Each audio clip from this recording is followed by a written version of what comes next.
mentira e quem se adapta a esse processo de mentira vai gerando uma sobrecarga, porque a pessoa ela vai vivendo aquela mentira, então ela gasta energia para construir a mentira. E em determinados contextos, mentir se torna certo. E aí a pessoa se constrói com aquele autoconceito de que tá tudo bem em algumas mentirinhas. Mas eu não sei. Não, seja honesta, eu não quero. E esse não querer tem me gerado qual prejuízo? Putz, tem aumentado a minha dívida. Será que vale a pena? Pode ser que o contexto que tu viva, ele reforce mentira. A verdade, ela nos permite viver, enquanto a mentira aprisiona, em todos os sentidos. Vamos pensar do ponto de vista de consumo agora não compulsivo, mas do consumo em geral. Pensa que você... O quanto você tem medo da verdade? Sabe que esse é um tema que foi muito discutido já dentro da economia comportamental e eu nunca fiz um episódio sobre isso. Sobre verdade, sobre honestidade. E por que eu me motivei a fazer esse episódio sobre esse assunto? Eu tô lendo um livro que inclusive tá me surpreendendo positivamente, que é Nação Dopamina. Eu achei que ele pudesse ser um livro clichêzão, assim, e tal, por isso que ele tava na minha prateleira há um tempão e eu ainda não tinha lido ele, mas ele tá me surpreendendo. Ele começou meio morno e tal, e aí ele foi ganhando corpo.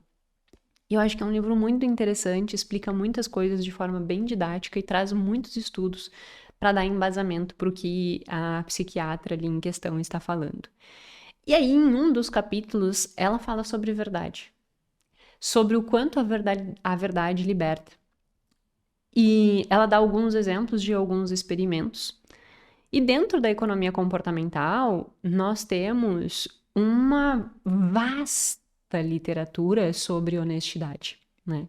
Uma das pessoas que ficou mais conhecida exatamente por trabalhar nesse campo foi o Dan Ariely. Depois eu falo um pouquinho mais sobre ele, sobre as pesquisas dele, que foi aquele autor que escreveu Previsivelmente Racional, e que falou, e também tem um livro sobre desonestidade. Enfim, é um tema que eu nunca tinha trazido e é um tema que, para além dos estudos efetivos sobre honestidade e desonestidade dentro da cadeia de economia comportamental, que nos dão muitos ensinamentos, também é um tema que faz muita diferença para a nossa vida. E é por isso que eu decidi discutir isso, né? E no final desse episódio eu vou trazer um passo a passo de questões as quais eu te convido a ser honesto com você mesmo, pegar um papel, pegar uma caneta e fazer o exercício que eu vou propor aqui. Muitas vezes as pessoas, elas adoram consumir conteúdo, né? Ah, eu já assisti tudo, eu já fiz tudo, eu já assisti tudo, eu leio tudo.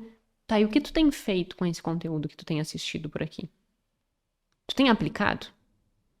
Porque em vários episódios eu faço várias proposições de atividades. Tu tenhas feito? Conhecimento sem ação é apenas obesidade cerebral. Nós precisamos aplicar aquilo que a gente vem aprendendo. Então, eu trouxe aqui uma cadeia de perguntas, as quais eu vou dar exemplos, e que ela foi apresentada lá no livro Nação Dopamina, e que eu quero que você aplique real. Mas antes eu vou discutir todos os fatores de desonestidade, a percepção da ciência econômica dentro disso, o porquê que as pessoas são desonestas, o que faz com que as pessoas sejam honestas, o que faz com que tu seja desonesta e honesta com você mesma, os benefícios que a honestidade tem, que a verdade tem, para depois a gente ir para a solução, para nós trabalharmos a nossa própria honestidade com nós mesmos. Enfim, episódio número 187 do podcast Mais Que Finanças. Gente, a gente tá chegando no episódio número 200. Tu tá conseguindo perceber isso? 200 episódios. Tem ideia do que significa 200 episódios? Isso aqui é muito mais que um curso.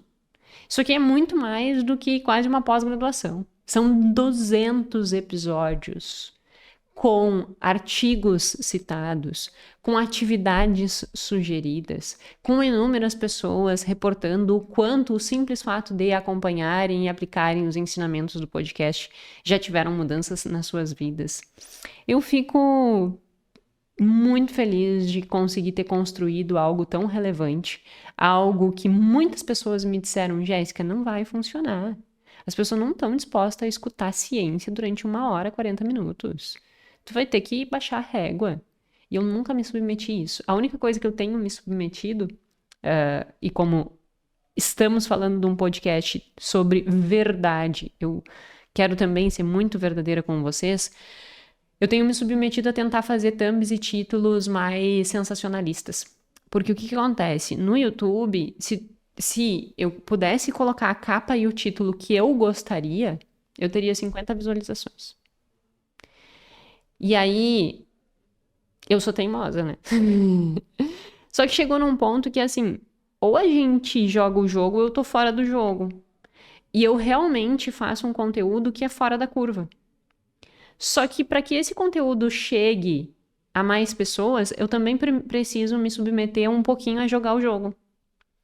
E aí a gente tem tentado fazer algumas thumbs e títulos e os teaserzinhos de uma forma que consiga que o YouTube ele faça o que a gente chama de impressão, que é mostrar para mais pessoas esse conteúdo e tendo um título e um thumb assim atrativo do ponto de vista não científico, mas que dê aquele gatilho para a pessoa clicar, faça com que dê mais impressão, mais pessoas cliquem, mais pessoas tenham acesso a esse conteúdo. Então, a gente está fazendo esses testes. Muitos de vocês me mandaram, Jéssica, esses títulos não condiz às vezes, ou Jéssica, por que ficar com essa coisa, a especialista disso, a doutora não sei o quê? É porque o YouTube entrega mais. Ai, gente, vocês não sabem o quanto eu sofro com isso. Para mim é muito chato isso, sabe? Eu realmente gostaria de colocar uma thumb como essa. O que a ciência tem a dizer sobre desonestidade e o que isso pode impactar na sua vida. Era isso que eu gostaria de colocar. Posso colocar isso? Não posso, porque se eu colocar isso ninguém vê, entendeu?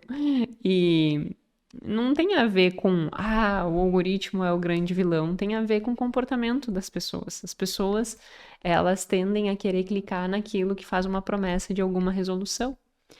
E aí a gente tem que se submeter um pouco a isso para que a gente consiga que o conteúdo alcance. E aí o que a gente tem feito eu me subestimo não, né? Eu me abro, né? Perdi a palavra que eu queria falar. Eu me submeto, era essa palavra que eu queria dizer. Eu me submeto a fazer um pouquinho dessas coisas sem mudar meu conteúdo. Então, eu mantenho exatamente a minha verdade, o meu conteúdo, a profundidade, o tempo, né? Não abro mão de fazer aí no mínimo umas 40 minutos, mas me submeto a fazer thumbs e títulos para tentar fazer com que esse conteúdo chegue a mais pessoas. E aí eu conto com a ajuda de vocês também, né? Se vocês curtirem, compartilharem, fazerem os comentários, isso ajuda ao YouTube entender que as pessoas estão se interessando e isso faz com que ele entregue mais. E talvez isso pudesse ajudar a que a gente ficasse menos dependente de fazer thumbs e títulos sensacionalistas.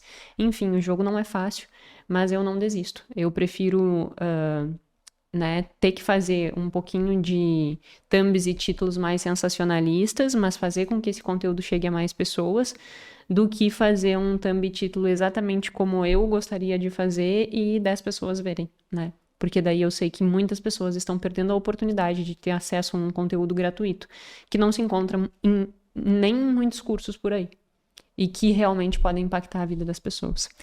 Então, iniciei o conteúdo o quê? Iniciei o podcast o quê? Sendo extremamente verdadeira. Esse é um exemplo de ser verdadeira. E o que é muito interessante em relação a essa construção de verdade é que a verdade liberta, sabe? E a gente vai falar um pouquinho mais sobre isso. Então, acho que eu ainda não tinha dito o número do episódio, né? Comecei, aí mudei de assunto, então só voltando. Episódio 187 do podcast Mais que Finanças, podcast que a gente fala muito mais do que números, falamos de comportamento financeiro. Para quem tá chegando pela primeira vez, meu nome é Jéssica Câmpara, eu sou doutora em finanças comportamentais. Toda terça e sexta temos aqui um episódio novo, discutindo todos esses aspectos de tomada de decisão para que tu consiga construir uma vida que vale a pena ser vivida. Enfim, sem mais delongas. Começando, né? Por que nós somos desonestos, né? O que justifica a desonestidade? E tem várias teorias que tentam explicar a desonestidade das pessoas. E se nós partirmos das discussões inerentes à economia tradicional, ela vai dizer o seguinte: desonestidade é como maximizar a utilidade de algo, né? Então eu vou ser desonesto na medida em que eu passo por 3 percursos de análise. O primeiro, o quanto eu vou ganhar com essa desonestidade? E aí tem um artigo que ele dá um exemplo de posto de combustível. Então ele diz assim, olha, se eu for no posto de combustível eu querer roubar ali um combustível, né? Querer abastecer sem pagar. Quanto que eu vou ganhar com esta desonestidade? Qual é a probabilidade que eu tenho de ser pego? Esse é o terceiro item. E se eu for pego, qual o custo? Se o ganho for maior que o risco e maior que o prejuízo caso for pego, a pessoa é desonesta. Isso é do ponto de vista da teoria tradicional, né? Que vai partir do pressuposto de que a pessoa ela vai ser desonesta, fazendo uma maximização da utilidade. Só que do ponto de vista psicológico, a gente sabe que vai para além disso, né? Porque se fosse só um cálculo matemático, imagina só o que seria, né? A vida. Nós sabemos que existem valores, normas sociais, pressupostos de autoimagem que modelam e direcionam essa honestidade ou desonestidade.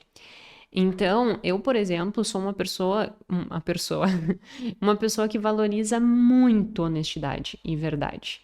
Muito, mas muito mesmo, a ponto de que se eu tenho uma desconfiança ou se eu tenho qualquer pezinho atrás com alguma pessoa que eu acho que ela tá mentindo, que eu acho que ela tá sendo desonesta comigo, pra mim aquela pessoa já não tem mais vez nenhuma. Nenhuma.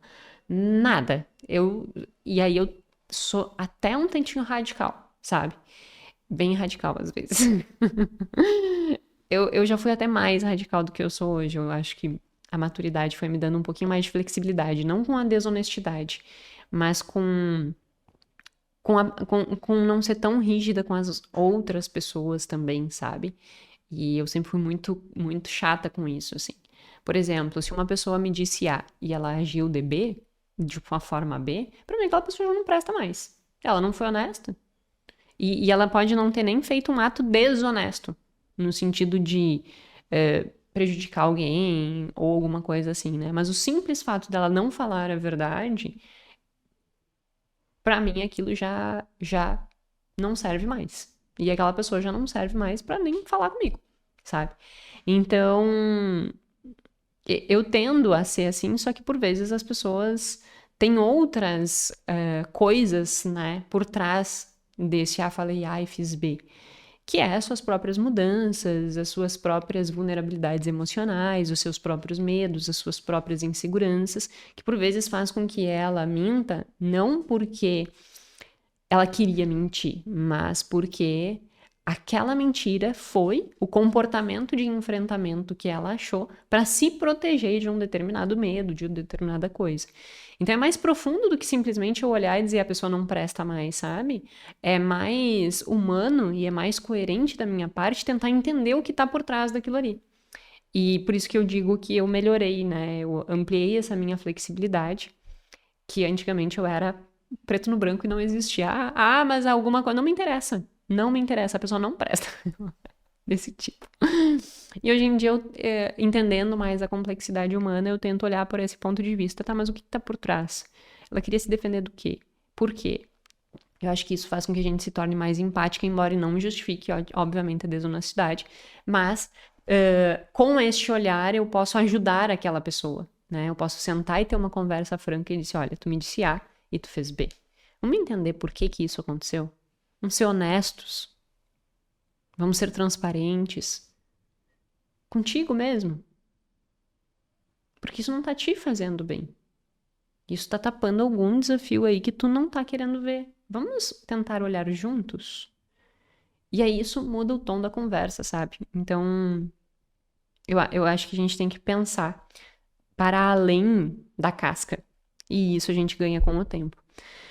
E aí, dentro dessa discussão, né, de o motivo da desonestidade, esses fatores psicológicos podem pautar estas, entre aspas, mentiras assim como a tua percepção de alto valor. Então, como eu estava dizendo, eu sou uma pessoa extremamente verdadeira, que valorizo muito a verdade e que qualquer tipo de coisa que eu faça que o outro cogite que é algum desvio de verdade, eu já ficaria completamente incomodada, né? Então, o que os estudos eles mostram? Que as pessoas, elas que têm esse valor muito forte de verdade, de honestidade, elas também são muito honestas e verdadeiras, porque não ser honesta e verdadeira é como se ferisse uma percepção de autoimagem. E fazer qualquer tipo de mentira é como se eu tivesse um peso negativo, né? É como se eu precisasse fazer uma alteração no autoconceito que eu tenho de mim mesma. Então, digamos assim, essa erva é verde, e eu chego e digo assim, essa erva é azul. Eu tô mentindo. Eu não tô sendo honesta. E no momento que eu tô mentindo, que eu não tô sendo honesta, ai, olha que bonita, inclusive, é uma das minhas cuias, respira e não pira, que eu ganhei dos alunos da formação. Acho que quem me deu foi a Gé, que também é uma das nossas mentoras dentro do grupo de mentores que a gente tem. Se você quiser fazer uma mentoria individual, né, sobre finanças e comportamento, tem sempre um link aqui nas descrições e você tem aí todo um grupo de mentores acompanhados e treinados por mim para te dar esse suporte. Mas voltando. Então, se eu disser que a erva é verde, né, que a erva é azul e não verde, eu tô mentindo. E no momento que eu minto, eu vou ter que corrigir a minha percepção sobre mim mesma. Porque agora eu sou uma pessoa mentirosa. E isso é danoso. Porque isso faz com que eu tenha que ajustar a minha autoimagem com um aspecto negativo. E as pessoas não querem fazer isso. As pessoas não querem reconfigurar a sua autoimagem para serem autorrotular como mentirosas. Então elas não mentem. Então, eu não minto. Eu não vou dizer que a erva é azul ao invés de verde. O meu macho já tá feio porque eu já tomei todo macho, tá? Agora, a hora que eu tô gravando aqui é 10h40. Eu comecei a tomar mate às 5 da manhã. Então, por isso que ele tá feio. Vou ficar mostrando meu mate feio no episódio. Mas entende que nós queremos sempre proteger essa nossa autoimagem. E aí, ao fazer isso, a gente também evita algumas mentiras. Por outro lado, esse mesmo autoconceito depende do teu contexto, do teu histórico de vida, do teu ambiente. Então, pode ser, Pituca segue se lambendo. Pode ser que o contexto que tu viva, ele reforce mentira. E aí, o teu autoconceito sobre ti o normal é mentir. É normal mentir. Todo mundo mente. Todo mundo acaba escondendo as coisas. Então eu vou esconder também. E isso vem de berço, como diria minha mãe. A mãe, como quem já acompanhou aqui, tem 2 episódios com a mãe. Te sugiro olhar. Eu não faço episódios com muitos convidados, né? Eu só faço com a minha mãe e com o meu marido. Praticamente. Só os 2 que eu já fiz, assim. Porque eu acho que eles fazem muito parte desse meu ambiente, sabe? E eles me ensinam muito. E a mãe sempre me ensinou muito sobre honestidade, desde sempre. Teve umas vezes que eu pedia para as minhas amigas pedirem para ela. E ela sempre vinha para mim e dizia assim: minha filha, não peça para os outros virem pedir nada para você. Se você quer, você vem, me diz o que tu quer, por que que você quer, e eu avalio se pode ou não pode. Ficar de diz que me diz que por aí, isso tá errado. Então, assim, esse ambiente, ele vai construindo quem nós somos, né? E isso vai determinando se falar a verdade é certo ou se mentir é certo. E em determinados contextos, mentir se torna certo. E aí a pessoa se constrói com aquele autoconceito de que tá tudo bem algumas mentirinhas. Quantas pessoas tu não conhece assim? Ah, que tá tudo bem. Uma mentirinha daqui, uma mentirinha dali. E aí isso é péssimo. Porque isso vai se retroalimentando, se retroalimentando. Então, esses são alguns motivos, né, que fazem com que as pessoas, elas mintam ou não mintam.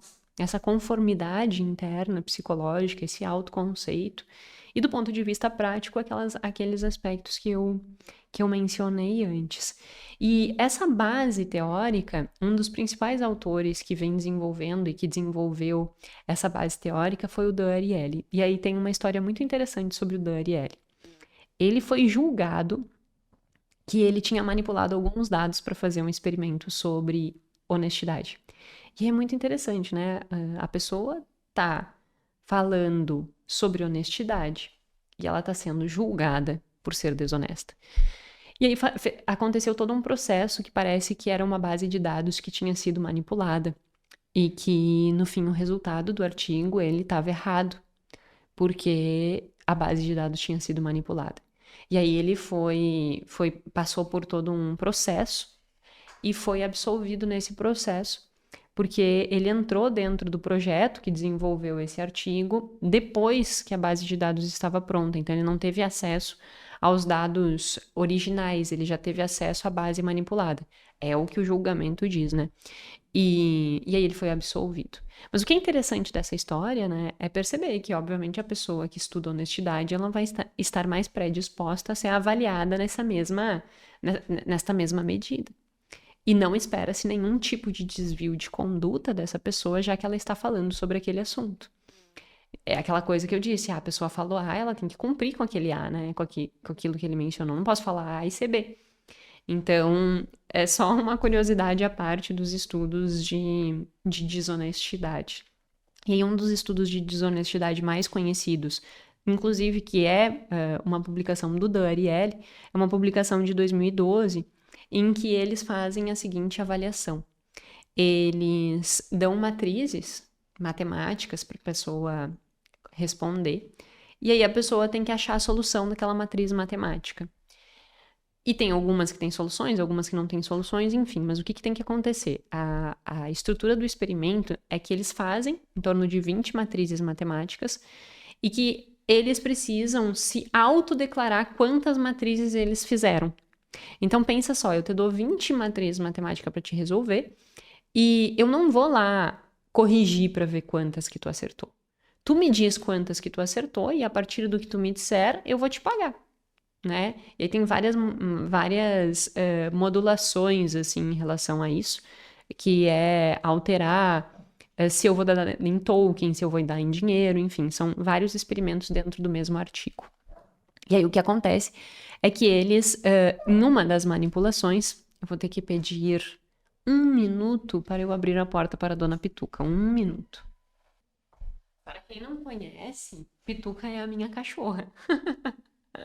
Eu fico falando dela, né? E eu esqueço que talvez você esteja aqui pela primeira vez e você não saiba quem é a Pitu ou a Pituca. Pois então, Pitu é o apelido de Pituca, que é a minha cachorra com 11 anos de idade, que mais me governa do que eu governo ela. Enfim.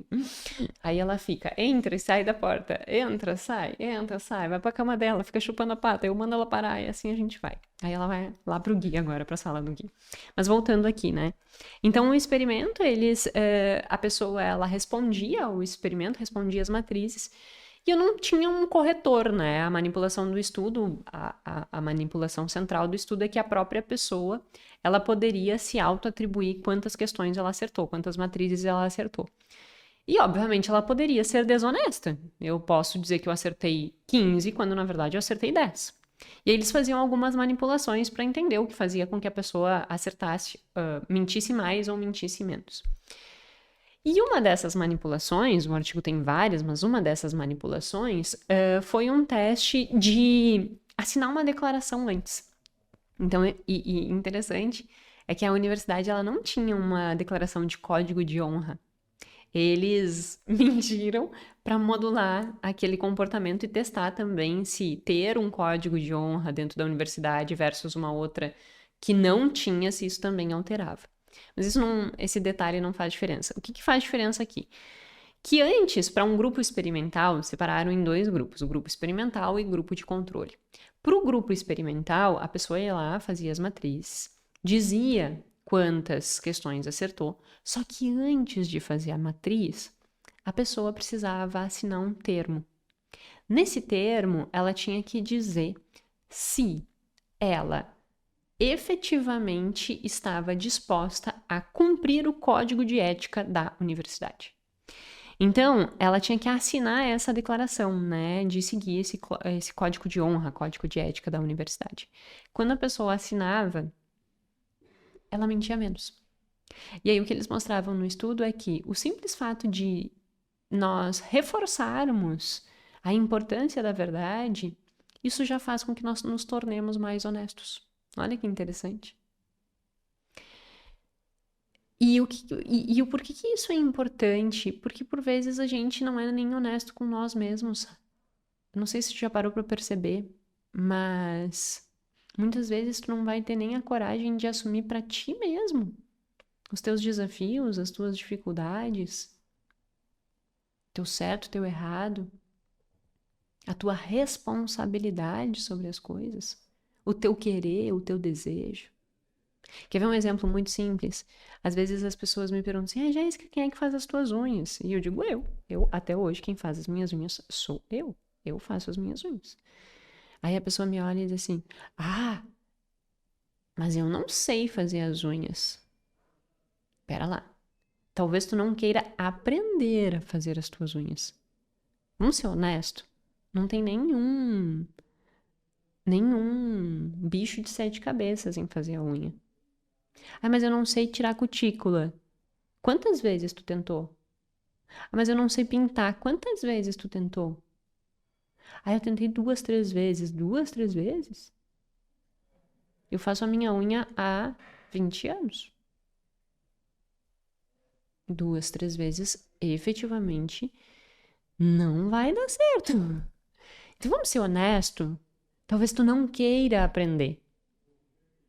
E tá tudo bem se tu tem condições de pagar uma manicure todos os dias, toda semana, e quer fazer as tuas unhas na manicure, tá tudo bem. Eu, Jéssica, gosto de fazer minha unha em casa. Só de pensar em ir no salão toda semana pra fazer a unha já me dá ranço. Eu não gosto daquele ambiente, eu não gosto daquela bateção de boca, eu não gosto daquele barulhada. Eu super curto meu momento de lazer, pego a minha caixinha, faço a minha unha, escutando o barulho dos passarinhos. De boas mesmo, assim. Eu teria condição hoje em dia de fazer unha? Óbvio que sim. Quero, não quero. Mas eu sou honesta comigo. Eu não gosto daquele ambiente e também eu não tô disposta a mandar uma pessoa vir na minha casa. Enfim, eu gosto de fazer, não tem problema nenhum em fazer. E isso é a verdade, entendeu? Quando tu diz assim, se tu tem condições e quer ir lá fazer, vai lá e faça. Não tem problema. Agora, eu já atendi, inclusive em mentorias, pessoas que não têm condições, que têm dívida e que pagam um monte de dinheiro no salão todos os meses. Mas eu preciso manter a minha imagem. Tá, mas e tu já pensou em aprender? Eu não consigo. Quantas vezes tu tentou? Na verdade, não é que tu consegue, é que tu não quer. Percebe o quanto difere o teu padrão de comportamento diante de ti mesmo? E a tua capacidade de, inclusive, ficar se dando desculpas? Acaba. Tu te liberta. Putz, verdade. É eu que nunca quis. Na verdade, eu gosto de ir lá, de fazer minha unha lá, acho cômodo. Não quero ter o esforço de aprender, não quero ter o esforço de fazer em casa. Mas e se eu precisar? No caso, pode ser que tu esteja nessa situação de alguns clientes que eu já tive que tinham essa condição. Putz, então, o que pesa mais, né? Eu aprender a fazer unha em casa ou eu retroalimentar a minha, a minha dívida? Aí a pessoa vai dizer assim, mas R$ 250 por mês lá no salão não vai fazer diferença. Caramba! Se tu viu o episódio passado, eu mostrei que se tu investir R$ 500 por mês em 30 anos, tu tem 2 milhões. R$ 250 para alguém que tá com dificuldade financeira faz diferença. R$ 20 faz diferença. Para mim, há 10 anos atrás, R$ 20 fazia diferença.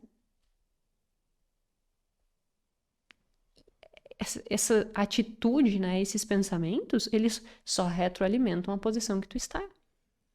E na prática, sendo honesta, você está sendo mentiroso com você mesmo. Quando você olha e diz, mas eu não sei. Não, seja honesta. Eu não quero. Eu não quero. E esse não querer tem me gerado qual prejuízo? Putz, tem aumentado a minha dívida. Será que vale a pena? Muda completamente a tua postura. Completamente a tua postura. Eu tô dando o exemplo da unha, porque a unha é sempre uma coisa que me perguntam. Mas eu poderia dar outros exemplos que as mulheres têm, e eu tô dando exemplo das mulheres, porque as mulheres tendem muito a isso, né? Ai, mas como que tu mantém? É muito caro, né? Manter um autocuidado feminino. Eu até meu cabelo eu cortava naquela época. Eu cortava meu cabelo. Peguei uns vídeos no YouTube. Como é que corta cabelo? Tchac, tchac. Tá resolvido. Maquiagem, eu mesma me maquiava. Sabe? Então, assim, a gente tem que ser um pouco mais honestos com nós mesmos, se a gente quiser mudança. E um outro ponto que daí isso é dito dentro do livro Nação Dopamina, e que é efetivo e ela traz lá alguns exemplos científicos desse fato, é que a mentira e quem se adapta a esse processo de mentira vai gerando uma sobrecarga, porque a pessoa ela vai vivendo aquela mentira, então ela gasta energia para construir a mentira. E ela vai se enredando naquela mentira e ela vai se aprisionando. Por isso que tem essa frase, né, que é uma frase disseminada e que a gente escuta muito, que é a verdade liberta, e efetivamente liberta. Porque a verdade te permite viver sem ficar com essa sobrecarga de ficar, como é que eu posso esconder isso? Compras compulsivas é um fato que existe muita desonestidade em compras compulsivas, porque as pessoas elas têm vergonha, elas se arrependem do seu comportamento. E aí o que elas fazem? Escondem. E uma forma e um mecanismo para se livrar disso é começar pela verdade. Chegou em casa, comprou o que não devia, chega pro marido, pra esposa e diz assim: fiz compra hoje. E aí o marido tem que estar alinhado, ou a esposa tem que estar alinhada, em não chegar e dizer assim: caramba, de novo, tu é um burro, uma topeira, um inconsequente, um não sei. Não. Entenda que isso é uma doença. Acolha. Receba. Essa conexão que se cria com a verdade só se cria com a verdade. Isso é um outro ponto que ela discute lá no livro também. Verdade conecta. As pessoas acham que mentir aproxima. Errado. O que conecta é a verdade. Quando a pessoa sente que ela tem segurança e confiança em ti, ela se entrega. Agora, se ela desconfia de que tu tá mentindo ou fazendo qualquer coisa, ela se afasta, se defende, mente também. E aí vira um relacionamento horrível. Então a pessoa chega e diz assim, ó, eu comprei, eu sei que eu não devia comprar. Acolhe. Aconteceu mais uma vez. O que a gente pode fazer? O que tu sentiu antes de comprar? Eu tô aqui contigo. Tá tudo bem. Vai ficar tudo bem. É outro nível, entendeu? Então a verdade, ela nos permite viver. Enquanto a mentira aprisiona, em todos os sentidos. Vamos pensar do ponto de vista de consumo agora não compulsivo, mas do consumo em geral. Pensa que você olha e vai comprar alguma coisa. Aí você começa a gerar um monte de justificativa na tua cabeça do porquê que tu quer comprar aquilo. Eu tenho que comprar porque eu não tenho nenhum blazer que combina com essa coisa. Porque tem aquela festa. Porque tem não sei o quê. Porque não sei o quê. Talvez todas essas histórias que tu esteja construindo para justificar esse consumo sejam formas de te automanipular, de você mentir para você mesmo. Seja realista. Putz, eu tô comprando porque eu tô achando que vale a pena comprar por causa da promoção. Ou eu tô comprando porque eu tô emocionalmente desregulada. Na real, eu não preciso disso. Eu não tinha nem planejado comprar isso. Cheguei na loja, vi, gostei, tô querendo levar. É desejo, não é necessidade. Seja honesto, seja honesta. É desejo e não necessidade. Ok, eu posso pagar por esse desejo?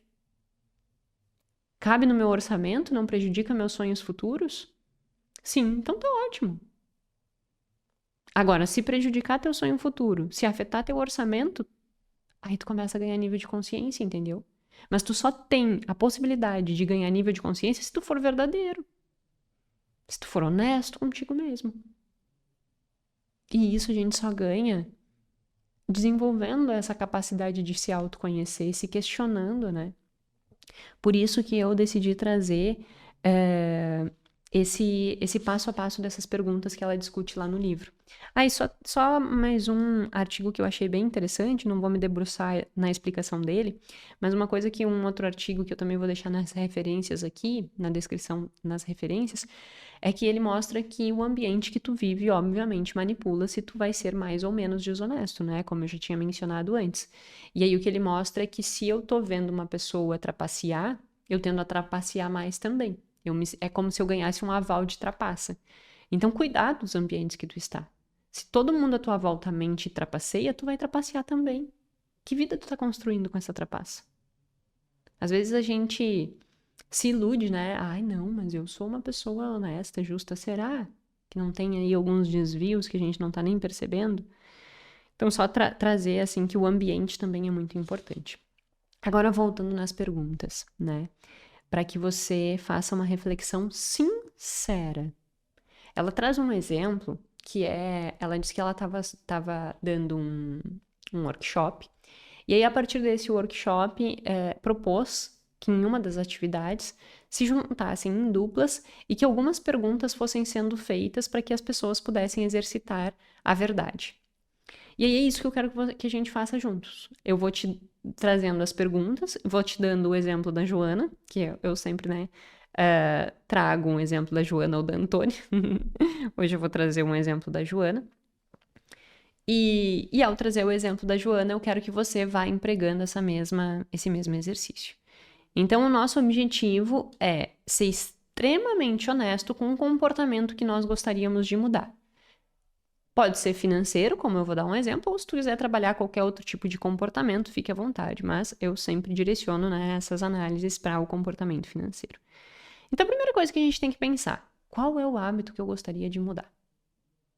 Qual é o hábito que você gostaria de mudar? Seja honesto.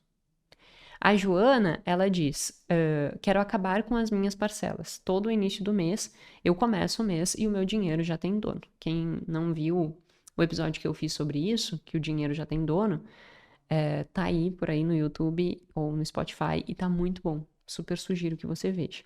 Então, o hábito que ela quer mudar é acabar com as parcelas do cartão de crédito, porque quando inicia o mês, o dinheiro dela já tem dono e ela tá se sentindo mal com isso. Aí eu pergunto, por que que você quer mudar isso? Você, na sua necessidade de mudança. A Joana anda dela. Por que que você quer mudar o que você quer? A Joana, ela quer mudar porque ela tem sentido que cada vez mais ela está presa, né? Preocupada com o que tem para pagar, com o sentimento de que só trabalha e paga conta. Aí a gente vai para uma terceira pergunta. Do que você estaria abrindo mão se você mudar esse hábito? Essa pergunta é muito importante, porque é para que tu consiga ter uma visão sincera do porquê que aquele comportamento ele tem sido evidente e permanente na tua vida. No caso da Joana, ela diz: o que eu estaria abrindo mão se eu parasse de parcelar é que eu estaria abrindo mão do prazer de comprar. Eu estaria abrindo mão de comprar roupa, televisão, computador a qualquer momento. Fazer uma viagem. Eu estaria abrindo mão do prazer que eu tenho de comprar. Então ela já percebe que a compra está ocupando uma posição de prazer, né? E não de necessidade. Que provavelmente tem a ver com outras coisas por trás que aqui a gente não vai discutir. Então ela foi sincera. Eu sinto prazer em fazer isso.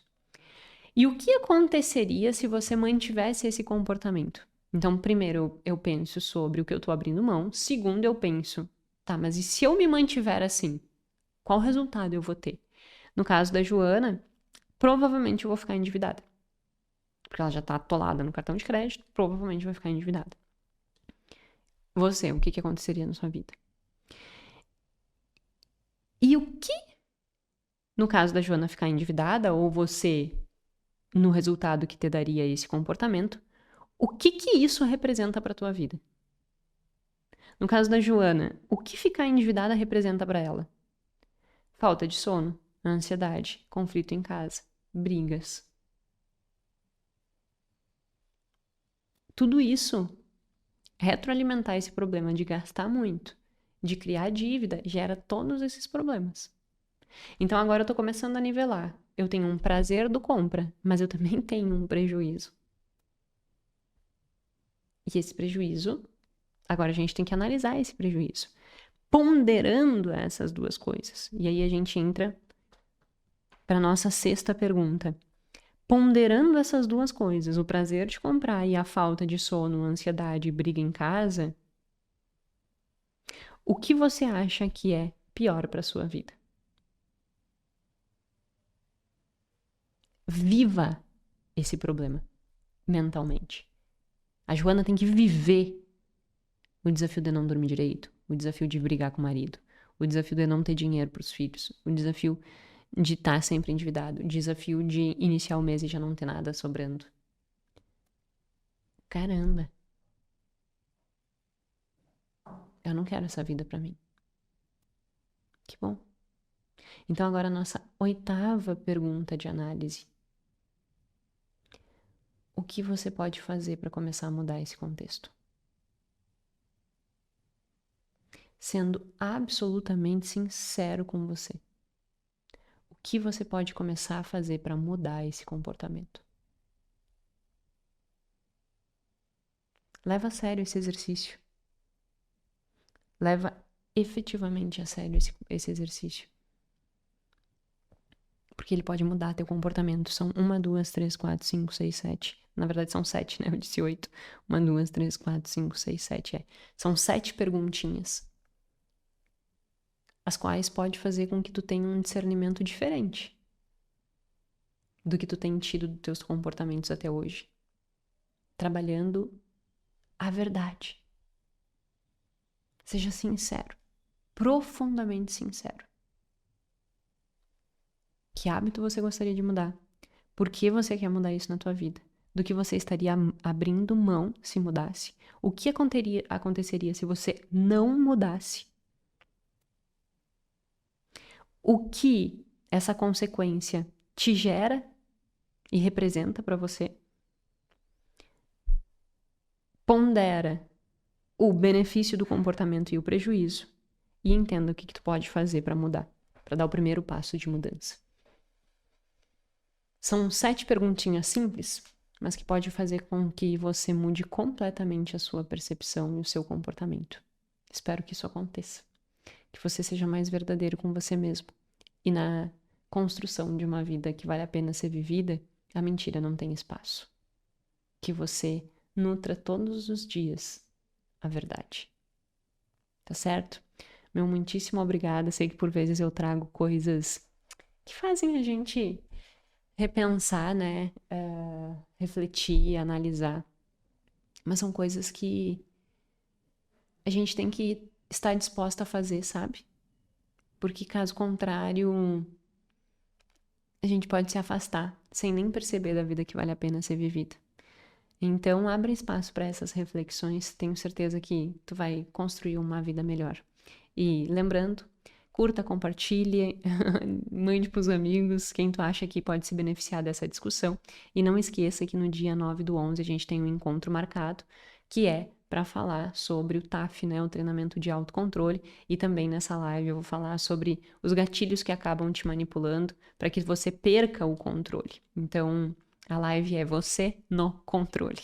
Te espero lá, é só se inscrever aqui embaixo e te espero no próximo episódio. Meu muito obrigada e até mais.